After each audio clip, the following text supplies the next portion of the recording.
네, 2부 첫 번째 무대는 주제 발표입니다. 기후변화로 인한 지구의 미래를 청소년의 눈으로 바라보면서 우리가 할 수 있는 환경보호 실천에 대한 학생들의 생각을 나누는 시간입니다. 3명의 학생들이 각자 자신의 의견을 발표하도록 하겠습니다. 한영외고 2학년 중국어과 정태백, 영어과 장서연, 스페인어과 장지유 학생입니다. 네, 큰 박수 부탁드리겠습니다.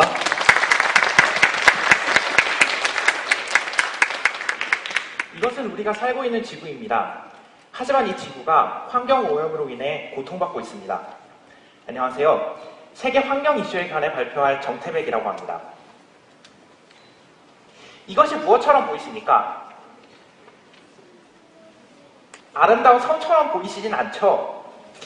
이것은 태평양에 있는 거대한 쓰레기섬입니다.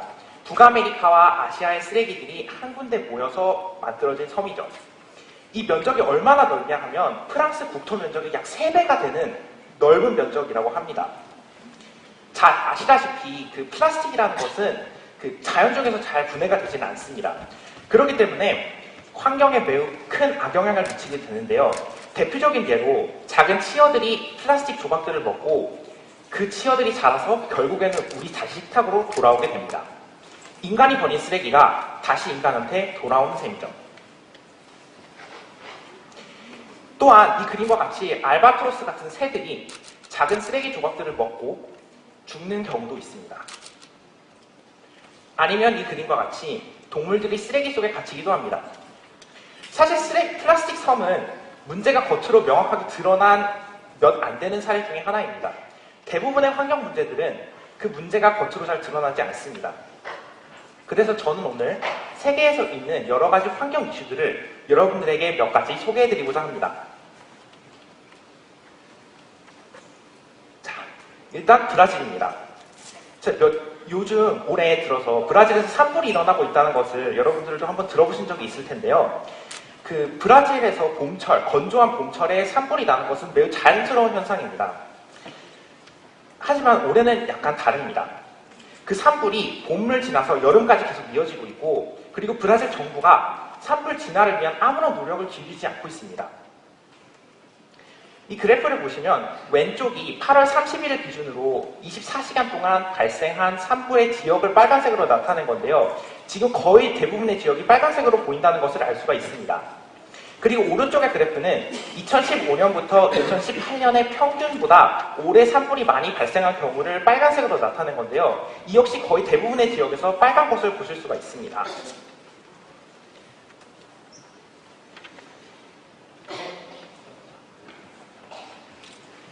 자, 그럼 올해 왜 산불이 갑자기 많이 발생하는 걸까요? 이 그래프는 2015년부터 2018년까지 월별 산불이 얼마나 많이 발생했는지를 나타낸 그래프인데요. 지금 저기 있는 작은 화살표가 2019년 1월 새로운 대통령인 볼소나로 대통령이 취임한 때를 나타낸 것입니다. 볼소나로 대통령이 취임한 이후 산불이 갑자기 많이 늘어난 것을 알 수가 있는데요. 이 볼소나로 대통령의 대선 공약 중에 하나가 바로 브라질 밀림의 방화에 대한 벌금의 수준을 대폭 줄이겠다는 거였습니다. 그래서 환경단체들은 이 볼소나로 대통령을 배후에 둔 고의적 방화가 아닌가를 많이 의심하고 있는 것입니다. 자, 넘어가도록 하겠습니다. 브라질 못지않게 환경 문제를 경제 성장을 매우 중요시하는 국가가 있는데요. 바로 중국입니다. 중국은 2013년에 탄소 배출량의 정점을 찍은 이후로 전 국가적 차원의 탄소 감축 노력을 했습니다. 대표적인 예로 옆에 보이는 그래프처럼 그 수력 발전에 대한 투자를 엄청 늘려서 28%의 점유율, 전 세계 점유율 28%를 찍게 됐고요. 그리고 풍력 발전 역시 38%의 점유율을 찍어서 두 분야 모두 전 세계 1등을 하고 있는 게 현실입니다. 그리고 심지어 2020년까지 달성하기로 한 탄소 감축 목표를 3년이나 이른 2017년에 달성하기도 합니다. 그리고 2040년까지 자국의 에너지 소비량의 70%를 신재생 에너지로 바꾸려는 야심찬 목표도 있는 것이 중국입니다. 하지만 이러한 환경 정책에는 숨은 면이 있습니다. 이 그래프는 넘겨주세요. 이 그래프는 2017년에 탄소 2017년 전 세계 탄소 배출량을 나타낸 그래프인데요. 빨간색이 바로 중국입니다. 중국을 제외한 거의 대부분의 국가의 탄소 배출량은 거의 동일한 것을 보실 수가 있는데요. 전 세계 배출량이 2017년에 급격하게 늘었습니다. 이 말은 중국 정부가 발표하는 만큼 탄소 배출이 제대로 되고 있냐에 대한 의문을 품을 수밖에 없게 만드는 것입니다. 그리고 중국이 자국 내에서 탄소를 감축했다고 하더라도 중국은 화력발전소의 기술을 다른 국가에 수출을 하고 있기 때문에 전 세계적으로 봤을 때 중국 자국 안에서 탄소 감축을 한다고 전 세계적으로 효과가 있을 거에 대한 의문이 듭니다. 그리고 중국에서 다른 국가에 수출하는 화력발전소의 탄소 배출량이 중국 자국 배출량의 약 3분의 1 정도 되는 엄청나게 많은 양이라고 합니다. 반면 중국과는 다르게 완전히 다른 행보를 보이는 국가도 있습니다. 바로 부탄입니다. 부탄은 히말라야 산맥에 위치한 매우 작은 국가인데요. 높은 해발고도에 위치했다는 특성을 이용하여 수력발전을 통해 신재생 에너지를 많이 생산을 합니다. 그리고 그 신재생 에너지를 인근 국가인 중국과 인도에 수출하는데요. 그것으로 인해서 감축할 수 있는 탄소의 양이 연간 600만 톤 정도의 엄청난 양이라고 합니다. 그리고 부탄은 또 얼마나 많은 환경 보호 노력을 기울이냐면 부탄의 헌법에 자국 국토의 60%를 산림 보호하에 유지해야 한다는 것을 명시해 놓을 정도로 환경을 매우 중요하게 생각하는 국가 중에 하나입니다. 사실 부탄같이 작은 나라가 환경 보호를 위해서 많이 노력한다고 하더라도 전 세계의 환경에 미치는 영향은 매우 작을 것입니다. 하지만 만약에 부탄 같은 나라가 더 많다면 어떨까요? 아니면 미국 같은 큰 나라가 선진국들이 부탄 같은 정책을 펼치면 어떨까요? 아니면 전 세계가 하나가 되어서 환경 보호를 위해 노력한다면 어떨까요? 그러면 조금 더 우리 지구가 깨끗해질 수 있지는 않을까에 대한 생각을 하게 되었습니다. 감사합니다.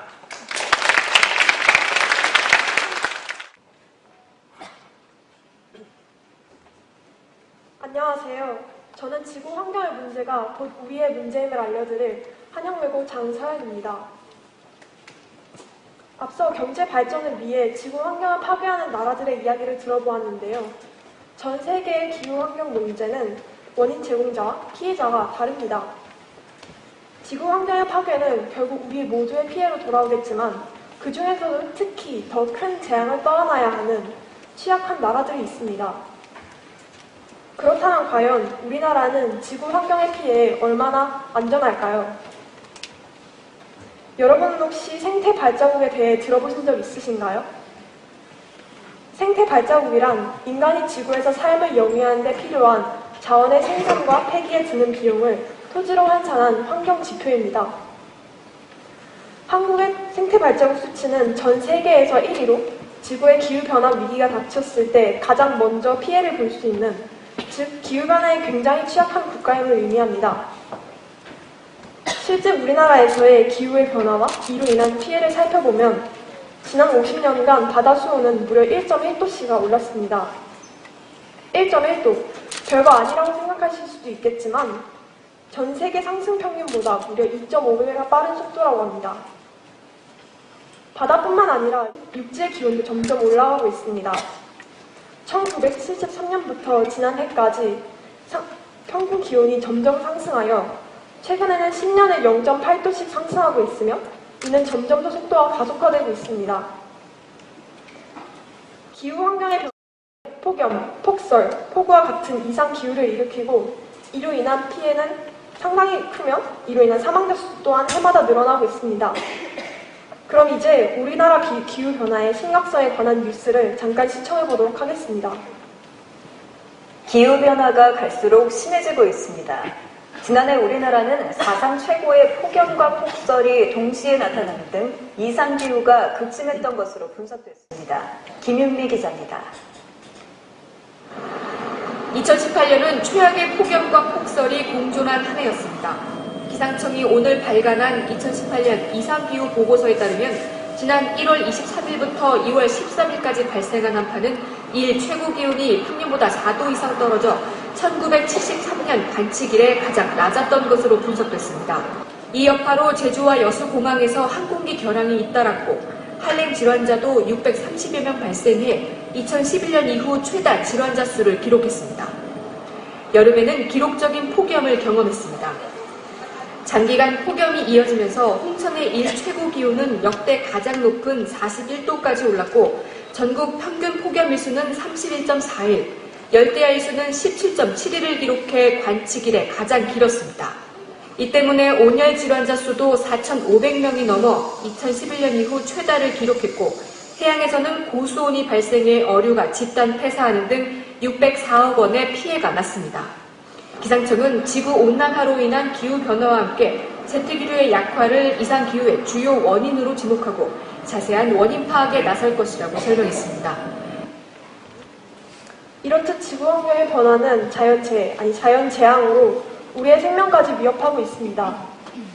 또 다른 예시로는 미세먼지를 들 수 있습니다. 최악의 미세먼지가 한반도에 장시간 머물러 있었던 지난 3월 서울의 모습입니다. 어떠신가요? 보기만 해도 답답하시지 않으신가요? 건강에 더 치명적이라는 초미세먼지는 수치가 35 이상이면 나쁨 수준인데 지난 3월에는 최대 147까지 올라갔습니다. 이런 초미세먼지의 농도가 단위 면적당 10 마이크로그램씩 증가할 때마다 폐암 발생률은 9%씩 올라간다고 합니다. 편리함을 추구하는 인간의 이기적인 마음이 지구온난화를 초래하였고 뜨거워진 지구는 폭염, 폭설, 폭우와 같은 이상기후와 대기순환의 문제로 우리들에게 지구의 고통을, 지구의 위험을 알리고 있습니다. 지구의 미래는 우리의 미래입니다. 지구 환경의 문제는 우리 생존의 문제로 더 이상 간과할 수 없는 우리 모두의 1순위 과제입니다. 감사합니다.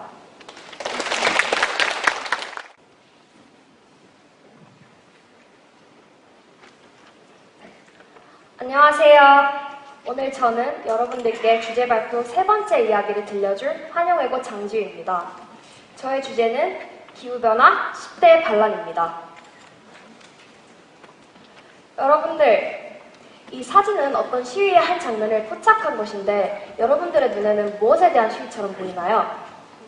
현수막에 지구가 크게 그려져 있고 March for Climate, 즉 기후를 위해 행진하라 라는 슬로건이 적힌 것을 보았을 때 이것이 기후에 대한 시위라는 것을 예측하실 수 있을 겁니다.